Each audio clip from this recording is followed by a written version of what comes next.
Hey everybody, JC here from Toy News International. So today I'm going to share my thoughts on the new Transformers The Last Knight movie. Now the first part of this video I will keep spoilers out, and then as we go into it I'll start talking spoilers, but I'll be sure to give you a heads up on that when we start talking spoilers. So if you haven't seen the movie yet and you don't want the story ruined, you can stop watching the video at that point. But to start off, I'll just tell you my general thoughts on the movie. So I went and caught a matinee this morning. I couldn't bring myself to pay full price to go see it this weekend, so I went this morning and caught a matinee. It was only me and one other person in the theater, so I essentially had the entire theater to myself. I didn't have high expectations for the movie. I'm not a big fan of these live-action movies. I did enjoy the very first one, but really haven't liked any of the ones since. And I thought the last movie was the worst of the bunch. So again, I really didn't go into this movie with high expectations. And really wasn't surprised. It was pretty much what I expected. Same kind of formula we've seen in the past movie. A lot of special effects, a lot of battle scenes, some humor mixed in. You've got the humans and the robots. You've got Autobots, the primary focus being on Prime and Bumblebee. This particular movie focuses, I think, a little more on Bumblebee than Prime, actually. And then you've got the Decepticons that are kind of mixed in more as background characters than anything. And then an overall plot to save the planet. So I would say that this movie, if you like the last three Transformers movies, is probably something you'll actually like. I personally didn't think it was a very good movie. I thought it was a hodgepodge of a story. And the movie also kind of drags out. It's about 2.5 hours. And really, it'd be one thing if they lengthened the movie so they could flesh out the characters better and maybe even the plot line a little bit better. But really, they just use the extra time to cram in more action scenes and such. So overall, I think they definitely could have used to cut a half hour off this movie. But like I said, if you did enjoy the last three movies, I think this is one you'll still end up liking as well.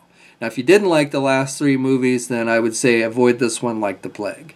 Okay, so that's it for non-spoilers. Now let's start talking spoilers. And again, if you haven't seen the movie and you don't want the story ruined, this is where you want to stop watching the video now. Okay, so the movie opens up in medieval times. This is to establish this magical or powerful staff that is kind of the crux of the entire movie.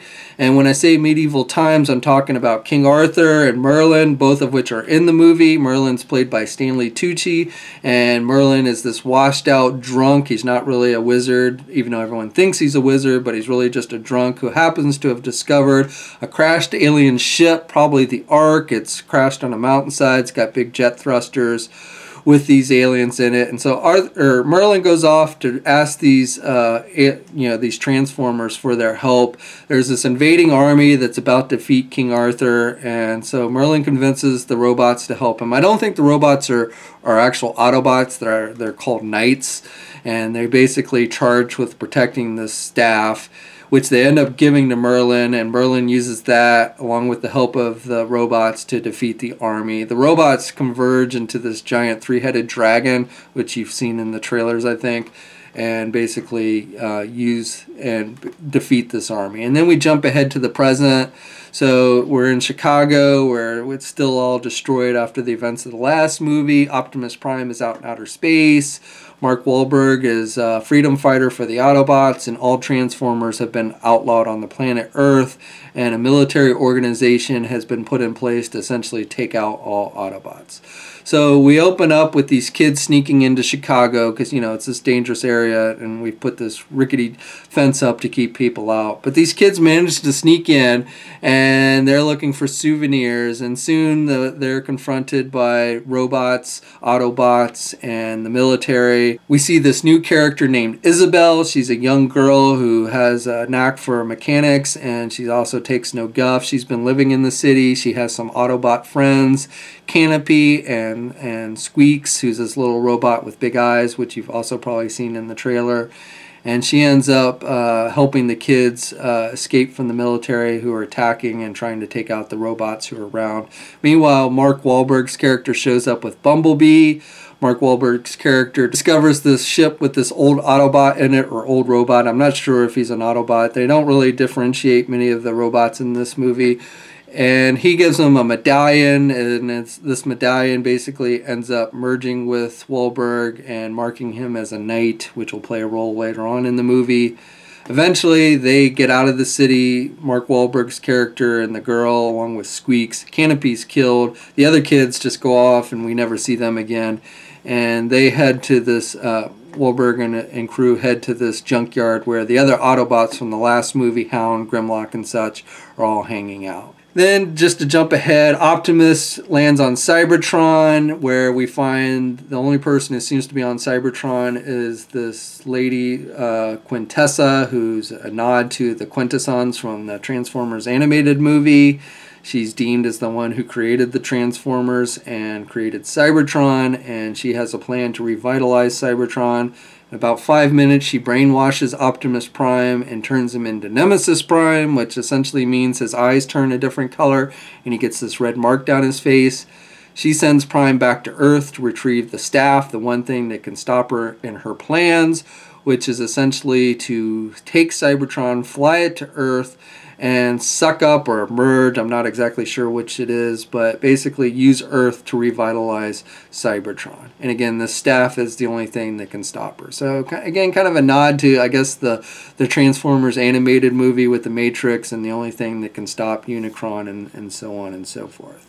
Meanwhile, it is also established that Unicron is actually Earth. And I guess that's a nod to the Transformers Prime cartoon where we see Unicron has been embedded in the Earth and essentially become part of the Earth. And so in this movie, they say that Earth is actually Unicron. We start to see some horns pop out of the ground. Unicron doesn't actually play much of a role in the movie other than the horns, but that basically the horns popping out of the ground is to signify that it's the end times and everybody starts to panic. The military ends up working with Megatron. They want Megatron to lead them to this staff. Megatron negotiates with some lawyers. And again, I don't know where Megatron actually came from because at the beginning they kind of indicate that Megatron's not around. I think in the last movie Megatron was Galvatron, turned into Galvatron. So I'm not sure how he's back as Megatron. I will note that Megatron also, like Prime, has a red mark on his face. So I'm wondering if Quintessa didn't find Megatron at some point and they just didn't mention it, and that Megatron is working for Quintessa, which eventually he definitely does work for her, but I don't know, there was nothing to establish this. This is all speculation, mainly because he's got that same kind of red mark on his face like Optimus Prime. Anyway, Megatron negotiates with the humans to free some Decepticons that have been arrested and put in jail for things like, bank robbery, because that's what Decepticons do, right? They killed some people too, but, anyway, Megatron negotiates the freedom of some Decepticons, and then they set off to try and find the staff. The Anthony Hopkins character returns, and he recruits Mark Wahlberg along with a new female character named Vivian, who is a descendant of Merlin. She looks very much like an older Megan Fox, if you ask me, definitely playing that Megan Fox type role, and she's this professor at Oxford, and she basically, her and Mark Wahlberg set off to find the staff. She's the only one that can handle the staff because she's a descendant of Merlin, the last remaining descendant of Merlin. And so basically she's needed in order to save the day. Eventually, Prime returns to Earth. He steals the staff from Mark Wahlberg's character. They retrieve it from the bottom of the ocean on another craft spaceship. And then Prime comes, steals the staff from them, returns it to Quintessa, then ends up battling Mark Wahlberg and Bumblebee. Bumblebee somehow magically speaks with his own voice for the first time since God knows how long, and that somehow shakes the brainwashing of Optimus Prime. He returns to his heroic self. They end up all joining together. Megatron and Optimus Prime fight for like 5 seconds. Eventually, they get the staff. They stop Quintessa. They defeat her, and everybody is saved. Now, at the end of the movie, Cybertron is still in orbit of Earth, and they make an indication that Cybertron and Earth are going to become one, and I don't know how that exactly is supposed to work. They also have an after or mid-credits scene where this female, who I'm assuming is Quintessa, who has now assumed a human form, is at one of the archaeological dig sites for where we saw the Unicron horns popping out of the ground, and she tells one of the archaeologists that she shouldn't touch him or whatever because he doesn't like that. I guess setting the groundwork for another movie, even though Michael Bay has said he's not going to do any more Transformer movies, and let's please hope that he sticks with that. So, like I said at the very beginning of the video, I think if you like the first three or the last three Transformer movies, then you'll still probably enjoy this one. It's definitely a bit long and does drag in portions, but you know, it follows that same basic formula. So that's it. That's my thoughts. I'd love to hear your own. If you've seen the movie, let me know what you think. Especially if you liked the last three movies but didn't like this one. I'd love to hear why you didn't like it, why you thought this one was worse than the last three.